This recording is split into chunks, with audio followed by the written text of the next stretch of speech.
Obrigado. Boa noite a todas e a todos. Cumprimento o senador Hélio José, que preside essa sessão, e a Comissão Senado do Futuro, e os colegas de painel. Vejo que o senhor se põe arquitetonicamente na confluência das duas significações que o Papa Francisco indica como as que organizam o entendimento do mundo, né? A ciência e a fé. Embora aqui, no caso, a ciência se invista da dimensão da filosofia, né? E a fé se invista da dimensão da filosofia, e a ciência também se invista da dimensão da fé, porque é um pleito à condição da dignidade do humano, né? Então, queria cumprimentar os colegas Creba e Riedel, da mesa, os presentes. Não vou nominar todos, mas não posso deixar de fazer uma demarcação dos meus colegas de universidade, Celina Reutemann, o professor Gonzaga Mota, Aldo Paviani, e meus colegas de Comissão de Justiça e Paz, Marcelo Lavené e Carlos Moura, né? Os demais já celebrados na sua presença pela mesa e pela nominação aqui do protocolo. O tema é muito vasto, né? A ética em todas as suas dimensões das relações humanas. Então, seria difícil recortá-lo para efeito de ter um lugar circunscrito num painel com essa qualificação aqui exposta. Eu vou tentar, para a minha aproximação, fazer um recorte.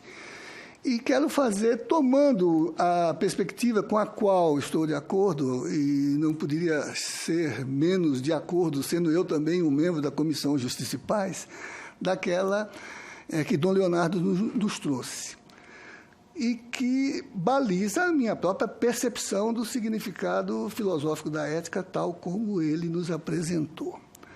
Mas partirei de uma designação que vamos dizer, quase de algum modo, fio condutor da exposição que ele nos proporcionou, que está expressa numa formulação muito elegante, mas carismática, no sentido do que esse termo tem em termos proféticos.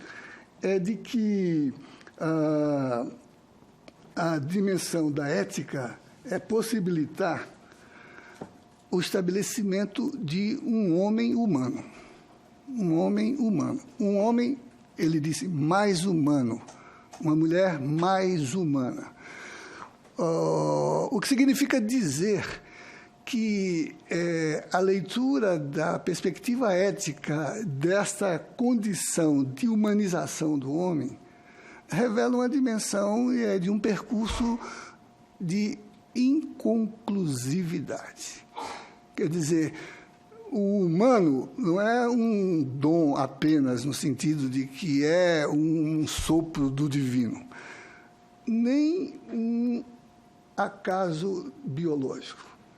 O humano é um experimento na história, é uma construção na história. Trazendo para o nosso tempo, no percurso da filosofia, eu poderia juntar aqui os precursores, como Aristóteles, por exemplo, que, ao afirmar a dimensão do humano, configurou ser o homem um animal político. Ele não disse é um animal racional. De algum modo, a sua perspectiva levava em consideração que a condição da racionalidade é compartilhada de algum modo, ou mais reflexivamente, ou mais transitivamente, por todos os animais, os humanos e os não humanos. Mas a condição da política, o zoon politikon, é uma exigência do processo de se tornar propriamente humano. Por isso que, ao fazê-lo na obra que o celebrou, da política, ele diz que o homem é um animal político, enquanto, por exemplo, que o escravo, na sua definição, é uma ferramenta que fala. É uma dimensão animal, mas não é uma dimensão humana. Depois Cícero vai reproduzir na sua Roma, é um utensílio vocalis, é uma ferramenta falante. O que acentua essa perspectiva de que as mediações da política é que permitem a realização histórica do humano. Na verdade, é essa relação que eu queria trazer com um pensamento contemporâneo, agora localizado em Hegel, para com ele lembrar na mesma dimensão que o homem, no seu tempo, não havia ainda a acepção do feminino como uma expressão do processo da humanização. Depois, hegelianamente, Simone de Beauvoir incluiria a mulher para dizer, como Hegel, não se nasce mulher, torna-se mulher. Hegel dizia, não se nasce homem, torna-se homem. Ou seja, o humano não é uma derivação evolutiva da condição biológica originária. É exatamente a completude que realiza por mediação dos processos a partir dos quais a sua identidade se constrói. E o humano se realiza como dimensão, vamos dizer assim, enunciativa do que poderíamos dizer, e é o que ele expressou, se afirma a sua dignidade, a sua condição plena, emancipada, nos termos que ele aqui formulou, Dom Leonardo, que vai da própria condição da sua subjetividade enunciada, passando pela liberdade até se constituir na fraternidade, né?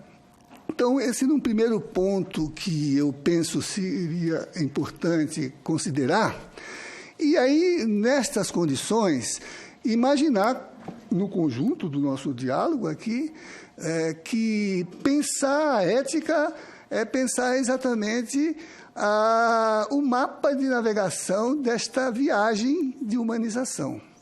Quer dizer, o mesmo filósofo Hegel, né, que, para poder afirmar essa fundamentação, foi obrigado a distinguir a ética da moral, não é isso? O ethos dos mores, embora na assimilação semântica não se possa necessariamente fazer uma discussão em profundidade desta distinção, por conta das línguas, né? Ethos e mores, em última análise, representam a mesma significação, são o habitar, as condições de afirmação das formas subjetivas pelas quais nós percebemos entre nós a expectativa, a expectoração do humano. Mas, do ponto de vista da assimilação modernizante desses termos, acabamos fazendo uma distinção que a tomada renovadora da língua retira da sua origem grega ou romana, latina, né? Do grego ou do latim, as duas assimilações que não se confundem. Para Hegel, por exemplo, a ética é a mediação institucional por meio da qual, objetivamente, os padrões, as formas de sociabilidade, as condições de reconhecimento, de reciprocidade, de constituição bilateral das dimensões do nosso bem viver, do nosso conviver, do nosso coexistir, vão se assimilando a uma perspectiva pedagógica desta construção do mais humano. Daí que, para ele, as mediações são objetivas e são institucionais. na leitura filosófica dele, essas grandes mediações institucionais, ele indicou, são historicamente diferenciadas, dialogam, mas não se confundem. Ele lembrava, são a família, a sociedade civil, o Estado. Né? No caso do Estado, porque ele testemunhava o seu aparecer histórico. O Estado não é um dado, é um construído. As sociedades existem, são realidades razoavelmente espontâneas, porque configuram as formas pelas quais as relações se configuram. Para um hegeliano importante, Marx, essas relações são objetivas, independem da nossa vontade, são formuladas na medida em que, ao produzir e reproduzir a sua existência social, nós nos pomos em presença e interpretamos as formas pelas quais configuramos essas relações. As sociedades são essa espontaneidade. Os Estados são realidades, mas são artificiais. São construções. Os Estados são feitos. São realidades, mas são realidades convencionais, que têm relação com a intrassubjetivação desses processos a partir dos quais nossas formas de continuidade histórica, produzindo e reproduzindo a nossa existência social, se estabelece. Assim por exemplo, que institucionalmente, um momento em que isso se realizou de forma plena foi na família, porque na esfera pré-estatal, que é moderna, não havia Estado antes da modernidade, ou pelo menos não havia Estado como a gente o caracteriza hoje, Estado nacional. A família era a unidade política da mediação institucional. Nerva adota Trajano para que Trajano seja imperador. Trajano adota Antonino, Antonino adota Adriano, Adriano adota Marco Aurélio. Cômodo é filho sanguíneo de Marco Aurélio. Mas a condição do exercício do poder político é se inserir na mediação doméstica. Por isso que lá na Roma tudo era familiar, é doméstico. Os deuses são deuses domésticos, são deuses lares. O poder é familiar, é o pátrio poder. A política se instala no patriarca e a família é essa unidade política.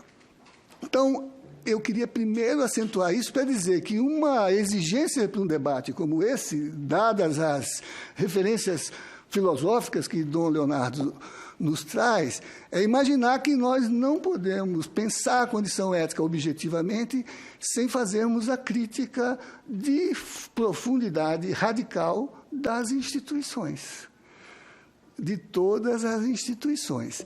Seja na linha dos grandes marcos de transição do espírito na história, hegelianamente falando, né, na família, na sociedade civil, no Estado, seja na medida em que as institucionalidades se estabelecem como mediações reconhecidas, legitimadas, no âmbito das suas próprias formas racionais de instalação. Assim, por exemplo, eu acho que uma questão que nós teríamos que discutir muito profundamente é a configuração institucional, por exemplo, da justiça, por exemplo, da educação, que são formas pelas quais as dimensões éticas se constituem, seja pela condição do reconhecimento, seja pela condição da formação do sujeito que é capaz de elaborar regras de bem viver,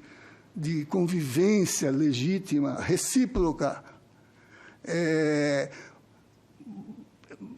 configurativamente estabelecidas. E acho que o modo de fazer a leitura dessa pedagogia ética da formação das instituições é pensar a condição democrática, porque é por meio dessa dimensão que as sociabilidades afloram de modo a se estabelecerem num entendimento que seja ético na medida em que perde o seu referencial de interesse circunscrito, que é o que Hegel dizia, o campo da moralidade. Porque no campo da moralidade, os interesses são vinculativos do lugar dos sujeitos que interferem no processo. É por isso que a gente fala de moral burguesa, de moral cristã, de moral operária, de moral corporativa, né? Que não necessariamente realizam os sentidos éticos, para lembrarmos, né, um dos fundadores da comunidade cristã antiga, que apontava para uma dimensão de justiça, se legarmos aqui as lições, por exemplo, de Paulo e de Lucas, no sentido de que o fundamento ético da comunidade é dar a cada um conforme o seu trabalho e as suas necessidades, né? Que depois foi apropriado por outros fundamentos da política em diferentes contextos, a tal ponto que o Papa Francisco se referiu à usurpação de bandeiras pelos marxistas. Se a gente lembrar que a máxima da sociedade cristã antiga, nos Atos dos Apóstolos, está inscrita na Constituição da União Soviética, de cada um, ou no Manifesto do Partido Comunista, de cada um conforme o seu trabalho, a cada um conforme a sua necessidade. Então, creio que a condição da democracia é fundamental para podermos pensar a dimensão ética de uma institucionalidade que seja mediadora do mais humano que se reconhece os indígenas, as mulheres, as crianças. Ou o menino de rua, trombadinha, pivete, não é gente, porque criança é aquela que, de um ponto de vista da construção dos valores, é a nossa criança, conforme a nossa moral, mas que não lida bem com a diferença e com as carências que nos desumanizam. Ou a mulher, que só muita luta histórica permitiu ter um lugar de subjetividade reconhecida e que, por exemplo, se a gente lê O Nome da Rosa, de Humberto Eco, vai ver o seminarista constrangido por 3 ave-marias no seu pecado, produzido pela alma diabolizada de um vaso de concupiscência, a mulher. A expressão vaso de concupiscência está na Suma Teológica de Tomás de Aquino, né? E que, no campo da afirmação da subjetividade do feminino, é uma luta ainda não concluída. Basta ver os feminicídios e a Lei Maria da Penha. Então, eu diria, né, que essa dimensão inconclusa do humano é o requisito de aferição da qualidade mediadora das instituições para afirmar a dimensão ética da justiça e do direito, e que a democracia é a expressão mediadora desse processo, para permitir o debate sobre a formulação dos enunciados explicativos da realidade no mundo, e não incidirmos nas falácias, por exemplo, das leituras tecnicistas, instrumentais, de uma racionalidade que só se configurou porque é parte de um projeto de ética capitalista, de ética de um determinado modo de produção. Apesar das advertências do pensamento econômico que percebeu esse processo, se a gente lembrar com Adam Smith, que é importante a riqueza das nações, mas não se pode perder de vista os sentimentos morais, que é o segundo livro dele, mal lido e mal difundido, a não ser mais recentemente, com base em teoria de justiça, por exemplo, Amartya Sen pensar que o que representa a dimensão distributiva, equânime do sistema econômico é apoiar-se numa teoria de justiça que inclua, superando fome, condição de gênero e condição de alienação do humano. Então, eu acho que Dom Leonardo, no final, mostrou uma agenda das grandes questões que nos desafiam nesse momento, no contexto de uma sociedade que se aliena do humano, que coisifica as relações, que mercadoriza a vida e que requer uma dimensão reincorporada da perspectiva ética para poder afirmar o humano como um projeto, como uma condição de realização plena de sua dignidade e de legitimação de suas lutas por reconhecimento e por afirmação contínua dessa disposição do ainda mais, do não mais. Por isso que a nossa Constituição, 30 anos, está sendo alvo da crise da conjuntura. Ou a gente acha que foi só para tirar uma governança, ou a gente não vê que é uma disputa de projeto, ou a gente não percebe que a resultante dessa experiência é desconstitucionalizar o país. Foi lembrado aqui, as medidas têm esse sentido: destituir direitos, retirar a inserção, negar a capacidade protagonista, criminalizar a reivindicação.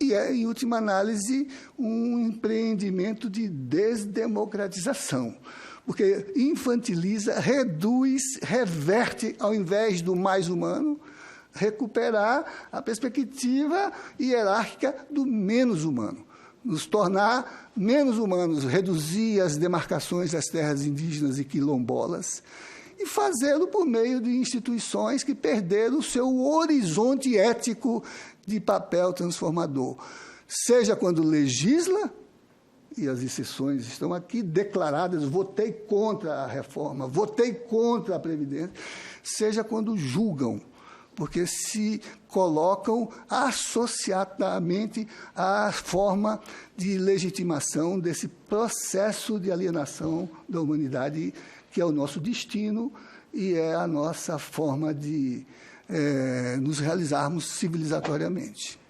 Obrigado.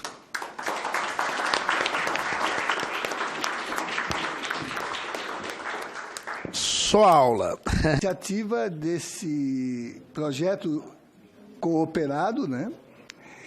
E até me espantar com uma casa legislativa que trabalha no horizonte de futuro, se descolando do cotidiano que, às vezes, torna rasteiro o debate sobre as condições da vida e da sociedade, né? Então, o senador, a satisfação de ver, né, o seu olhar de prospectiva, né, e se articular com essa iniciativa, né, que engrandece não só o mandato, mas também a agenda aqui do Congresso. Embora as perguntas que vêm do telespectador, né, sejam, às vezes, aparentemente problemáticas tocante à formulação da questão que angustia o telespectador, há uma condição comum nelas, que é a convicção de que é preciso construir respostas éticas para os processos da política, né? Por isso que Dom Leonardo saiu, mas não é pouco o Papa ter dito na Evangelii Gaudium que a política é a dimensão sublime da caridade. Como tem o Dr. Moura aqui, que é o presidente da Comissão de Justiça e Paz, creio que nesse âmbito está um mandato de misericórdia, no sentido de que tomemos a política eticamente para poder imprimir ação transformadora no mundo. Acho que foi a tônica desse debate. Penso que a economia nos ativa no sentido de nossas perguntas éticas. A professora Fatorelli já tinha estado conosco num seminário da Comissão de Ética, né, do Movimento Brasil 2022. E o faz porque é aí onde o humano se defronta com o que menos o realiza, que é a sua transformação em insumo, em mercadoria, né? Porque há um consumo, inclusive, da existência, né? Nós exaurimos a existência, substituindo as necessidades que são éticas por um hedonismo, uma fruição, né? Da qual não escapam, inclusive, as dimensões mais subjetivas da alteridade, do outro, né? Que é transformado em fator de apropriação, né? É o nosso legado colonial, nós fomos experimento de colonização. E, enquanto tal, nós lidamos com a tensão entre reconhecer o outro, e isso foi um processo. O indígena foi visto como monstruoso, como bestializável, como não humano. Foi preciso um documento para esse reconhecimento, e o rei Carlos V suspendeu o empreendimento da conquista por 2 anos, enquanto um debate como esse não estabelecesse razões de convicção sobre a humanidade do índio, né? Isso não impede que aqui, por exemplo, jovens hedonistas sacrifiquem o indígena, ainda que com a tolerância de dizer que não sabiam o que era indígena, mas pensavam que era um mendigo. Quer dizer, ali onde a alienação é mais extrema. Então, acho que debates como esse são importantes porque há um caldo de expectativa que as perguntas, com seus equívocos, revelam, né? E penso que aqui nós trabalhamos intensamente nessa direção, para fazermos uma revisão institucional de todos os processos, de todos, porque não escapa nenhuma dimensão daquilo que é o processo de representação dos nossos valores na institucionalização de nossos projetos sociais e nossos projetos de vida.